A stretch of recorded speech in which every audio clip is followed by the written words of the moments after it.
എൻസിപിയിൽ ശരത് പവാർ പക്ഷത്തിന് തിരിച്ചടി. യഥാർത്ഥ എൻസിപി അജിത് പവാർ പക്ഷമെന്ന് തെരഞ്ഞെടുപ്പ് കമ്മീഷൻ അറിയിച്ചു.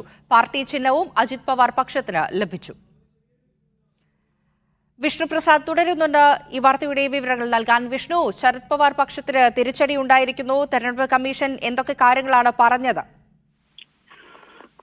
എൻസിപി രണ്ടായി പിളർന്നതിന് പിന്നാലെ അജിത് പവാർ പക്ഷത്തിന് അനുകൂലമായാണ് ഇപ്പോൾ കേന്ദ്ര തെരഞ്ഞെടുപ്പ് കമ്മീഷന്റെ വിധി വന്നിട്ടുള്ളത്. ഇതിനോടകം തന്നെ ഈ വിഷയവുമായി ബന്ധപ്പെട്ട് 10 തവണയാണ് കേന്ദ്ര തെരഞ്ഞെടുപ്പ് കമ്മീഷൻ വാദം കേട്ടത്. ഇതിനായി 6 മാസത്തെ സമയത്തിനുള്ളിലായിരുന്നു ഈ 10 തവണ ഈ ഇരു പക്ഷത്തിനും പറയാനുള്ളത് തെരഞ്ഞെടുപ്പ് കമ്മീഷൻ കേട്ടിട്ടുണ്ടായിരുന്നത്. തുടർന്ന് പുതിയ ചിഹ്നത്തിനും അതോടൊപ്പം തന്നെ പാർട്ടി പേരിനും വേണ്ടി അവകാശവാദം ഉന്നയിക്കാൻ നാളെ വൈകിട്ട് 3 മണി വരെയാണ് ഈ അജിത് പവാർ പക്ഷത്തിന് സമയം നൽകിയിരുന്നത്. തുടർന്ന് ഇവരുന്നയിച്ച ഒരു ആവശ്യം അല്ലെങ്കിൽ ഇവരുന്നയിച്ച അവകാശവാദം ഇപ്പോൾ തെരഞ്ഞെടുപ്പ് കമ്മീഷൻ അംഗീകരിച്ചിരിക്കുകയാണ്. ശരത് പവാർ പക്ഷമല്ല, അജിത് പവാർ പക്ഷമാണ് യഥാർത്ഥ എൻസിപി എന്നാണ് ഇപ്പോൾ തെരഞ്ഞെടുപ്പ് കമ്മീഷന്റെ ഒരു നിരീക്ഷണം. എന്തായാലും ഈ നിരീക്ഷണം ഇനി കോടതി വ്യവഹാരങ്ങളിലേക്ക് നീളുമെന്നത് വ്യക്തമാവുകയാണ്.